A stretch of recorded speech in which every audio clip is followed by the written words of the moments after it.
अस्सलामुअलैकुम नाजरीन, welcome to आवाज़ हकीकत। आज हम बात करने जा रहे हैं एक ऐसे एडवांस फाइटर जेट की जो सिर्फ एक एयरक्राफ्ट नहीं बल्कि पूरे इलेक्ट्रॉनिक वॉरफेयर कैपेबिलिटी का सिंबल बन चुका है। J-16D ये वो प्लेटफॉर्म है जिसने डिफेंस सर्कल्स में काफ़ी डिस्कशंस क्रिएट कर दी, क्योंकि ये ट्रेडिशनल एयर कॉम्बैट से हटकर डिजिटल बैटलफील्ड को कंट्रोल करता है। आज के मॉडर्न वॉरफेयर में जीत सिर्फ मिसाइल्स या स्पीड से नहीं होती, बल्कि इंफॉर्मेशन और इलेक्ट्रॉनिक्स को कंट्रोल करना सबसे बड़ी पावर बन चुका है। सबसे पहले समझते हैं कि J-16D मेन काम क्या करता है। ये एक इलेक्ट्रॉनिक वॉरफेयर फाइटर जेट है, मतलब कि इसका मेन काम डायरेक्टली डॉग फाइट करना नहीं बल्कि दुश्मन के सिस्टम्स को डिसेबल करना है। इसमें एसा बेस्ड एडवांस जैमर्स लगे होते हैं। एसा यानी एक्टिव इलेक्ट्रॉनिकली स्कैन्ड अरे, जो पावरफुल इलेक्ट्रोमैग्नेटिक सिग्नल्स जनरेट करते हैं। ये सिग्नल्स दुश्मन के रडार्स और कम्युनिकेशन नेटवर्क्स को जैम कर देते हैं, जिससे उन्हें ना सही डेटा मिलता है और ना ही प्रॉपर कोऑर्डिनेशन हो पाती है। इस कैपेबिलिटी को एग्जाम्पल से समझते हैं। जब दुश्मन का रेडार किसी थ्रेट को डिटेक्ट करने की कोशिश करता है, J-16D उसे या तो बिल्कुल अंधा कर देता है या उस पर फेक घोस्ट टारगेट्स दिखाता है, यानी असल एयरक्राफ्ट छुप जाता है और सिस्टम को फर्जी सिग्नल्स मिलते रहते हैं। ये सिर्फ जैमिंग नहीं बल्कि कंप्लीट इलेक्ट्रॉनिक डिसेप्शन है, और इसी वजह से चाइना की ग्लोबल राइवल्स इसे एक बड़ा स्ट्रेटेजिक थ्रेट समझते हैं। कुछ रिपोर्ट्स के मुताबिक अगर ये जैमर्स फुल इंटेंसिटी पर फोकस करें तो एनिमी के ऑनबोर्ड इलेक्ट्रॉनिक्स ओवरलोड या फेल तक हो सकते हैं। हत्ता के एक्सट्रीम सिनेरियोज में परमानेंट डैमेज भी हो सकता है। यानी एक मॉडर्न फाइटर जेट भी एक बेबस मशीन बन जाता है अगर उसके सिस्टम्स ही काम ना करें तो। अब सवाल ये उठता है कि पाकिस्तान के लिए ये प्लेटफॉर्म इतना इम्पोर्टेंट क्यों है। पहले अक्सर ये कहा जाता था कि पाकिस्तान एयरफोर्स ज़्यादातर सिंगल इंजन एयरक्राफ्ट पर डिपेंड करती है, लेकिन अब डॉक्ट्राइन चेंज हो रहा है। पाकिस्तान ट्विन इंजन प्लेटफॉर्म्स की तरफ मूव ऑन कर रही है, जैसे कि J-35 स्टेल्थ फाइटर में इंटरेस्ट और L-15 जैसे एडवांस ट्रेनर्स की इंक्लूजन। इस चेंज का मतलब है कि अब हैवी और मल्टी रोल प्लेटफॉर्म्स को अडॉप्ट करने की सोच बन चुकी है, और इसी फ्रेमवर्क में J-16D परफेक्टली फिट होता है।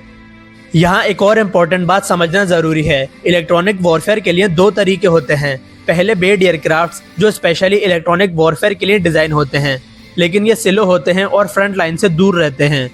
दूसरे fighter based electronic warfare platforms जैसे J-16D, इनकी खासियत ये होती है कि ये दूसरे फाइटर जेट्स के साथ फॉर्मेशन में उड़ते हैं, फ्रंट लाइन के बिल्कुल पास ऑपरेट करते हैं और रियल टाइम थ्रेट्स को फौरन न्यूट्रलाइज कर देते हैं।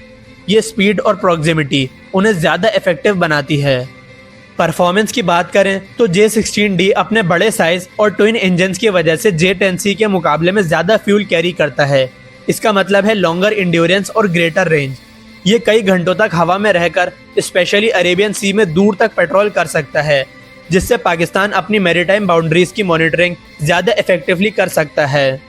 इसके साथ ये प्लेटफॉर्म हैवी पेलोड भी कैरी करता है, जिसमें एंटी रेडिएशन मिसाइल्स भी शामिल होते हैं। ये मिसाइल्स स्पेशली एनिमी रेडार्स को टारगेट करते हैं।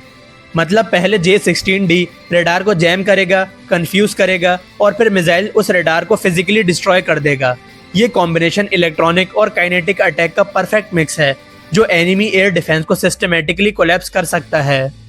अब आते हैं इसके सबसे पावरफुल कॉन्सेप्ट पर, साइलेंट हंटर। ये एक ऐसा रोल है जहां J-16D खुद विजिबल थ्रेट नहीं होता, लेकिन पूरा एनवायरनमेंट कंट्रोल करता है। सोचिए कि एडवांस सिस्टम्स जैसे S-400 किसी थ्रेट को डिटेक्ट करने की कोशिश कर रहे हैं, लेकिन उन्हें या तो कुछ नज़र ही नहीं आ रहा या उन्हें फेक सिग्नल्स मिल रहे हैं। इस सिचुएशन में असल अटैक करने वाले जेट्स बिल्कुल सेफ रहते हैं और अपना मिशन आसानी से कंप्लीट कर लेते हैं। यहाँ सबसे इम्पोर्टेंट बात यह है कि J-16D खुद से ज़्यादा दूसरों को पावरफुल बनाता है। ये एक फोर्स मल्टीप्लायर है। ये बैटलफील्ड को ऐसा बना देता है जहाँ पाकिस्तान एयरफोर्स के बाकी जेट्स बिना रेजिस्टेंस के ऑपरेट कर सकें। आज के दौर में इसी को डिजिटल सुपीरियॉरिटी कहा जाता है, और जिसके पास ये हो उसके जीतने के चांसेस बहुत ज़्यादा बढ़ जाते हैं। नाजरीन, अगर पाकिस्तान ऐसे इलेक्ट्रॉनिक वॉरफेयर फाइटर्स को अपनी फ्लीट का हिस्सा बना लेता है तो ये सिर्फ एक नया एयरक्राफ्ट ऐड करना नहीं होगा, बल्कि पूरी स्ट्रेटेजी ही अपग्रेड हो जाएगी। ये एक लॉन्ग टर्म डेटरेंस क्रिएट करेगा जो रिलेटिवली कॉस्ट इफेक्टिव भी होगा, क्योंकि आप बिना डायरेक्टली लार्ज स्केल कॉम्बैट किए ही एनिमी को न्यूट्रलाइज कर सकते हैं। इसलिए फ्यूचर वॉरफेयर में ऐसे सिस्टम्स को अडॉप्ट करना एक ऑप्शन नहीं बल्कि ज़रूरत बन जाता है। नाजरीन, आपकी इस बारे में क्या राय है? क्या पाकिस्तान को J-16D जैसा इलेक्ट्रॉनिक वॉरफेयर प्लेटफॉर्म लेना चाहिए? अपनी राय कमेंट्स में ज़रूर शेयर करें, और अगर वीडियो पसंद आई हो तो वीडियो को लाइक और शेयर लाजमी करें। साथ ही साथ चैनल को सब्सक्राइब करना ना भूलें। आपसे मुलाकात होगी नेक्स्ट वीडियो में, तब तक के लिए अल्लाह हाफिज। पाकिस्तान जिंदाबाद।